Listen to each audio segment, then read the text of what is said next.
Good morning, students. It's class 10th. We are on chapter 2nd of history, that is India during the period of struggle. It's part 4, and as you know that we are talking about the Mughal dynasty, in which we are talking about Akbar. So Akbar ने एक religion जो था जिसे दीन इलाही कहा गया उसे enforce किया 1581 में. Raja Birbal was the first Hindu to join this religion. Raja Birbal जो थे वो पहले हिंदू थे जिन्होंने इसे ज्वाइन किया. शेख मुबारक अनाउंस्ड अकबर एज इनाम आदिल और मुजद हिंद. शेख मुबारक जो थे उन्होंने अकबर को इनाम आदिल और मुजद हिंद जो है उसका टाइटल दिया. He provided protection to Chishti order of Sufi clan and build churches for Christians at Lahore and Agra.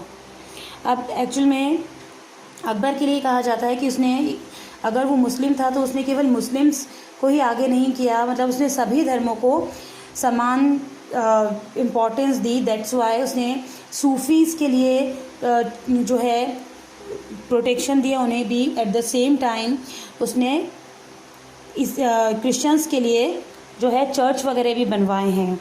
He provided protection to Jain muni Harivijay Suri by honouring him as Jagat Guru. उसने जैन मुनि जो थे हरिविजय सूरी, उनको जगत गुरु के ऑनर दिया, जगत गुरु का नाम दिया. Abdul Fazal was the head priest of Din Ilahi religion. और अबुल फजल जो थे वो दीन इलाही धर्म के जो हेड प्रीस्ट जो है थे वो अबुल फजल थे. In 1583 CE Akbar issue a new calendar name Ilahi era. उसने इलाही संवत के नाम से एक नया कैलेंडर जो है वो इशू किया था. According to his policy adopted for the Rajput, Akbar perform the work of establishing his sovereignty upon Rajput path through fusion of marriage alliances and by exhibiting pass. अब राजपूतों के प्रति जो अलग अलग जो से अपनी पॉलिसी अपनाते हैं, तो राजपूतों के लिए अकबर ने क्या किया था कि मैरिज अलायंसेज और में एंटर होके अपनी जो है शक्ति उनके ऊपर पार जो है ये यूज़ की थी उन राजपूतों के लिए. और अकबर के साथ ट्रीटी करने वाला जो पहला राजपूत था वो कछवाहा भारमल था. और फतेहपुर सीकरी में 1569 से 1584 तक शाही जो है राजधानी रही इसकी. और वहाँ का जो बुलंद दरवाज़ा था वो अकबर के गुजरात में जब अकबर ने अपनी जीत हासिल की थी तो उसके लिए एज अ विक्ट्री साइन उसको बनवाया गया था. फिर है Jahangir. After the name of Sheikh Salim Chishti he was named Salim.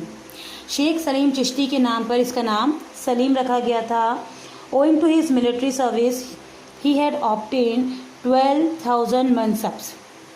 अपनी मिलिट्री सर्विस के कारण सलीम को 12,000 मनसब जो हैं उसने ऑब्टेन किए थे. Salim had revolted against Akbar in 1599 CE. उसने अकबर के विरोध किया था और अकबर के द्वारा जो भेजा गया था अबुल फजल 1602 में कि उसको रिवॉल्ट को क्रश करने के लिए, बट जहांगीर गॉट हिम एसिनेटेड, पर जहांगीर ने उसे मार दिया था. In 1605 CE, Jahangir gained the title of Nuruddin Muhammad Jahangir Basha and occupied the Mughal throne at Agra Fort in 1605 CE. और 1605 CE में उसने जो है आगरा के राजगद्दी पर बैठ गया था. फिर है शाहजहाँ. शाहजहाँ के बचपन का नाम था खुर्रम. और he got married to Asaf Khan's daughter Arjuman Bano बेगम.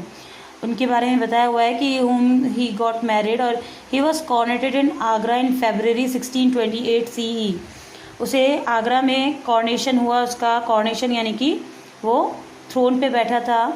और Khan Jahan Lodhi and Jujhar Singh revolted against him. इसके बारे में इतना ही बताया हुआ है. एक मेन जो बात है इसके बारे में वो ये है कि Shahjahan build a mausoleum on the tomb of his beloved wife Mumtaz Mahal which is known as Taj Mahal. Shahjahan ने मौसुलम होता है समाधि, पता ही हमें ताज महल बनवाया था अपनी वाइफ के लिए, मुमताज़ महल के लिए. और जिसे हम ताजमहल के नाम से जानते हैं। फिर है Aurangzeb. After becoming the ruler, Aurangzeb defeated the Rathores of Marwar, Assam, Kutch, Bihar, Rangpur and Kamrup. यहाँ के जो राठौड़ थे उन्हें उसने हराया था। इसने राजा जयसिंह को जो है गवर्नर बनाया था डेक्कन का। Treaty of Purandar took place between Shivaji and king Jaisingh in June 1665 CE। अब 1665 CE में शिवाजी और जयसिंह के बीच में पुरंदर की ट्रीटी हुई थी, जिसमें शिवाजी ने 23 फोर्ट जो है वो जयसिंह को दे दिए थे। फिर 1666 में शिवाजी जो हैं वो औरंगजेब के कोर्ट में गए थे राजा जयसिंह के एफर्ट्स पर, बट औरंगजेब ने उनसे रिस्पेक्ट नहीं दिखाई उन्हें और उन्हें इम्प्रिजन कर दिया और उनको जेल में डाल दिया था। फिर with the help of an intelligent plan made by his companion, Shivaji secretly moved out of the fort and went away to Maharashtra. फिर शिवाजी जो है एक अपनी प्लानिंग करके वहाँ गुप्त रूप से वहाँ फोर्ट से निकल गए थे और फिर महाराष्ट्र चले गए थे। तो इस तरह की इनकी स्टोरी है पूरी। औरंगजेब की डेथ के बाद जो मुग़ल एम्परर था वो बहुत ही कमज़ोर हो गया था और क्योंकि उसका कोई भी जो है उत्तराधिकारी नहीं था, फिर 1707 में बहादुर शाह जो था वो मुग़ल थ्रोन पे बैठा था और सूरत में जब ईस्ट इंडिया कंपनी आ गई थी तो 1711 में बहादुर शाह के दरबार में उन्होंने अपने डिप्यूटीज़ होते हैं कि जो उनका मंडल था उसको भेजा था और उसके बारे में बताया। फिर 1712 से लेकर 1757 तक जो मुग़ल जो पूरा एम्परर था उसमें बहुत ही ज़्यादा उथल पुथल हो गई थी। फिर एट द एंड जो है वो मुग़ल जो है वो समाप्त हो गया था, मुग़ल रूलिंग यहाँ से। अब एडमिनिस्ट्रेशन बताया हुआ है कि मुग़ल टाइम में एडमिनिस्ट्रेशन कैसा था।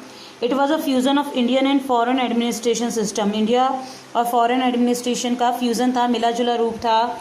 The emperor was the sovereign power. Emperor के पास सारी अधिकार थे और उसमें बताया वकील मुतलक जिसे वज़ीर कहा जाता है, वो सेकंड बिगेस्ट ऑफिसर था एम्परर के बाद में। हेड नेम्ड एक हेड था, उसे कहा जाता था सद्र मीरे साम, और ये जो था चीफ था फाइनेंस डिपार्टमेंट का।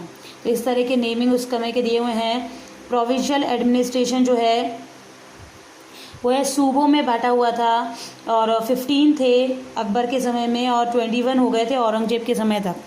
कौन कौन से हैं वो देख लेते हैं एक बार। सूबेदार, दीवान, सदर काजी, प्रांतीय बख्शी, जो डिस्ट्रिक्ट एडमिनिस्ट्रेशन माना गया है वो, अमूल गज़र, बितकची, शिकदार, आमिल, फौतदार, कानून गो, ये सारे जो हैं, जैसे हम लोग के होते हैं ना कि फाइनेंस डिपार्टमेंट अलग है और लोड डिपार्टमेंट अलग है, होम मिनिस्टर अलग, कोल मिनिस्टर अलग, तो ये सारे जो डिपार्टमेंट्स जो हैं उस समय के बांटे हुए थे। So that's all for the day.